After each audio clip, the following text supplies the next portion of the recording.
Most people get a little grumpy when they skip lunch. But this man became a biological nightmare that ended with the disappearance and suspected consumption of a literal human baby. Yeah, we're starting there. But before we get to the infant-sized snacks, we need to go back, way back, to 1772, where this hunger began. You've seen competitive eaters, guys stuffing 60 hot dogs down their throats for a plastic trophy. But that is absolute amateur hour. Meet Tarrare. He wasn't just a guy with a big appetite. He was a walking, breathing, biological glitch, a total error in the human digestive system. Born in rural France, his parents realized pretty early that their kid was different. Most babies want a bottle. Tarrare wanted the whole cow. By the time he was a teenager, he could unhinge his jaw like a snake and inhale an entire quarter of a cow in a single horrifying sitting. But here's the weird part. Despite eating literal tons of meat, the guy only weighed 100 pounds. He looked like a stiff breeze, could snap him in half. His mouth was an absolute horror show. Stained teeth, and a jaw that stretched so incredibly wide, you could basically see his entire internal plumbing. He had these loose, rubbery cheeks that he could stretch out to hold 12 whole eggs at once, like the world's most terrifying, flesh-eating chipmunk. When he ate, his stomach would inflate like a massive balloon, and when it was empty, the skin just hung there, in massive, loose, flapping folds. Oh, and the smell? He literally steamed with a visible, absolutely rancid body heat. People couldn't stand within 20 paces of him without gagging. Naturally, his parents did the reasonable thing. They kicked their mutant teenage son out into the street because he was literally eating them into poverty. Which, okay, that's harsh, but also he ate their entire winter supply of grain in one afternoon. I'm just saying I get it. So Tarrare became a professional hobo, begging for scraps, stealing bread, and acting like a human garbage disposal for anyone who would watch him. He eventually became a street performer. Crowds would gather to bring him baskets of literal trash, and he would just absorb it all. Apples, whole, eggs, shells and all. He even ate solid wooden wine corks, just for the applause. He was absolutely delighted, as long as it was free. But turns out, the human body isn't designed to process a literal tree. During one performance, he collapsed in agonizing solid wood-related pain. He was rushed to a hospital where a doctor poured the 18th century equivalent of jet fuel down his throat, the strongest laxatives known to man. I am not going to describe the cleanup. Let's just say it was a medical disaster and move on to the war. 1792. The War of the First Coalition kicks off. France needs soldiers, and Tarrare just needs a reliable buffet. He joins the army, not for glory or honor, but because he heard they had quartermaster rations. He literally joined a war for the snacks. But the rations were a joke. He would finish his food and then jump straight into the camp garbage piles, fighting actual rats for half-rotted leftovers. He became so malnourished from his bizarre metabolism that he collapsed.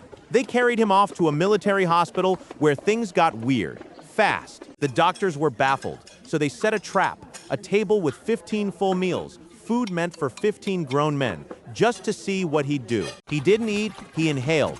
In seconds, the table was empty. He didn't even chew, he just vacuumed it up. His stomach turned into a massive, tight drum. He fell backward, passed out cold, and slept like a sedated baby. Case closed? Not even. Close. The doctors pushed it further. They brought out a live, squirming eel.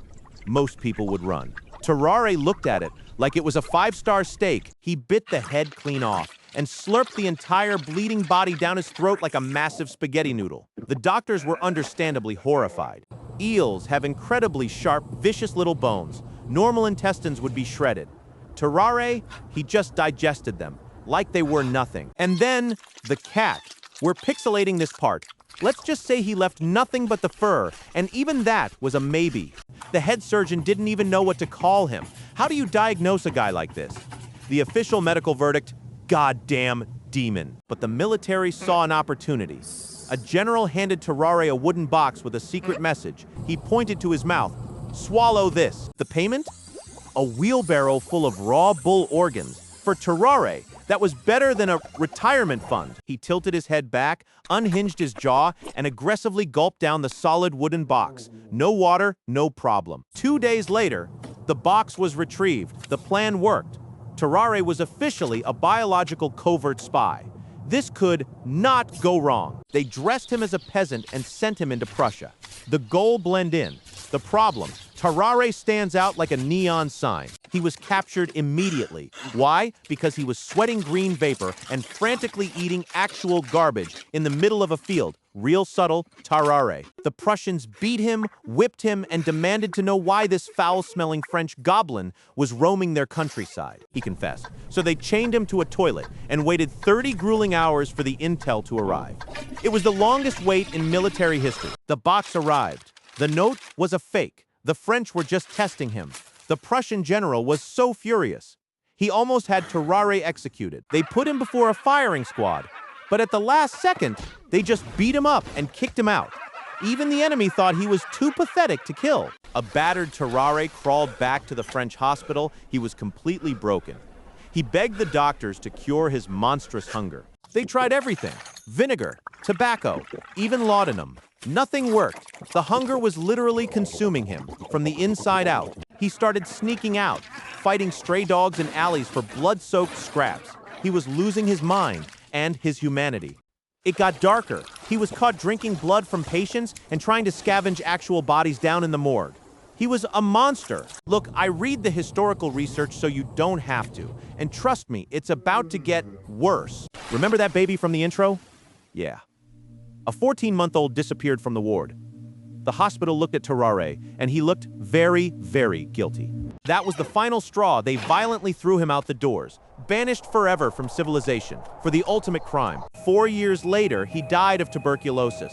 When the surgeons opened him up, they were horrified. It wasn't an anatomy, it was a cavern. His entire torso was essentially just one enormous festering stomach cavity filled with green bile. He was built for one thing: consumption. There is no moral here, no inspiring lesson. He was just a guy who couldn't stop eating. Honestly, you're welcome for the nightmares. Case closed.